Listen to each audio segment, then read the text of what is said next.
that the Jews could defend themselves, okay, and even go out and kill their enemies, okay. So that was the law that was written there, and that's the law that saved the Jews, okay. The Bible brings up a lot of, well, the Bible brings up that, how do I say this? That in defending themselves, okay, a lot of the people who were now suddenly in fear of the Jews became Jews, okay, or converted over to Judaism. Let's put it that way, okay. It mentions that, okay. So we know that there's 11 months, and if the timing here parallels the timing in connection with the death decree that is announced against us, okay, we could be waiting close to a year while the plagues are falling. This is also how the plagues are falling, okay?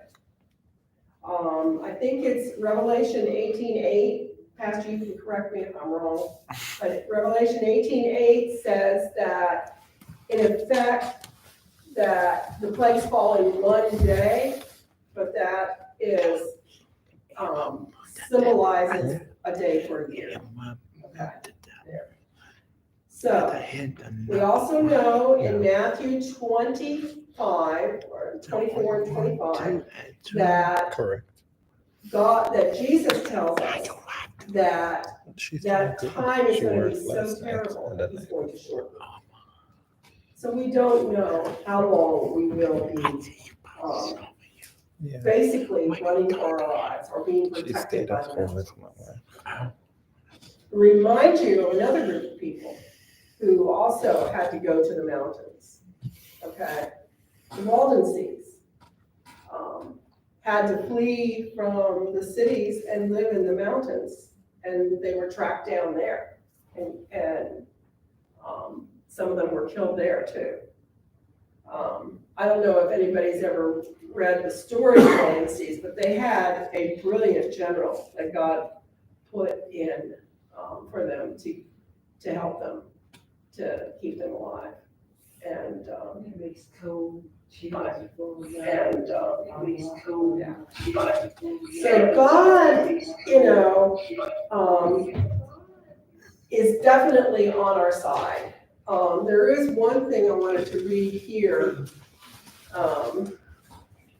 Here it says, from the Review and Herald, and this is May 27, 1890, and she says this back then. While discord and strife, crime and bloodshed are in the land, let God's people love one another. She's stressing this. Plagues and pestilence, fire and flood, disaster by land and by sea, horrible murders, and every conceivable crime exist in the world. And does it not now become us who claim to have large light to be true to God, to love him supremely and to love our neighbor as ourselves? So Ellen White is clear here. Even when someone is treating you terribly, don't repay evil for evil, but to love them in return. Okay. And I wanted to bring out another point. If we remember back